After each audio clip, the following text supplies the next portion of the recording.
Сәлеметсіздер ме балалар? Қазақ тілі сабағы. Бүгінгі сабақтың тақырыбы жұрнақ пен жалғау. Оқу мақсаты: мәтіннің тақырыбы мен тірек сөздердің негізінде мәтіннің мазмұнын болжау. Мұғалімнің көмегімен түбір мен қосымшаны ажырату. Бірінші 86-шы жаттығу. Мақалды жатқа жаз. Тазалық, денсаулық негізі. Денсаулық, байлық негізі. Оқушылар, мақалдың мағынасын қалай түсінесіздер? Енді осы мақалдың ішінде тазалық деген сөздің түбірі мен қосымшасын кәнекей табайықшы. Таза түбір, лық қосымша. Қосымшаның қандай түрі? Жұрнақ па әлде жалғау ма? Жұрнақ. Жақсы балалар. Келесі тапсырма 88-ші жаттығу.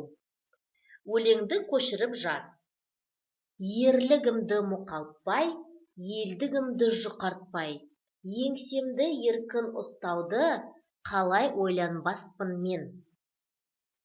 Өлеңдегі қосымшаның екі түрі қатар келген сөздерді тауып, жұрнақ пен жалғауды тиісті белгімен белгіле. Кәнекей, қай жерде тауып көрейікші? Ерлігімді, кәне бірге тауып көрегенше. Ер түбір, лік жұрнақ, жалғау, жалғау. Не көрдіңіздер? Бұнда қатар кеп тұр, жұрнақ та жалғауды. Тағы да елдігімді, ел түбір, елдік жұрнақ. Бұнда г-ге айналып кеткен. Жалғау, жалғау. Тағы да бар ма? Жоқ, балалар? Жақсы. Келесі тапсырма 89-шы жаттығу. Жұмбақты оқып, шешуін тап. 32 мықты, қас қатар боп шықты. 16-сы асты, 16-сы үсті. Не ол? Дұрыс, тіс ол. Жақсы. Енді оқушылар тістің күтімі туралы өз ойларында айтыңыздаршы. Ендеше кәне тақтаға қарайық. Тіс гигиенасы. Тісті күніне 2 рет тазалау. Тамақтан соң ауызды шаю.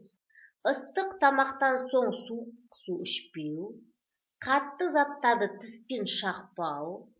Тәттіні көп жемеу. Тіс дәрігеріне жиі көріну.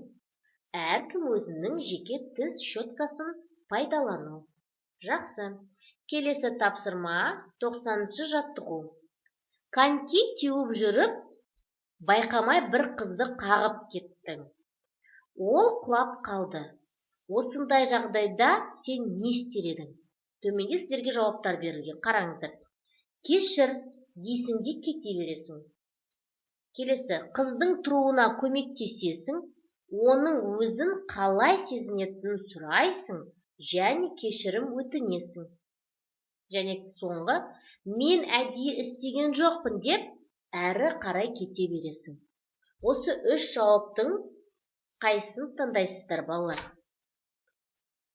Дұрыс, қыздың тұруына көмектесесің, оның өзін қалай сезінетінін сұрайсың, және кешірім өтінесің. Жақсы балалар, осымен бүгінгі біздің сабағымыз аяқталды. Сау болыңыздар.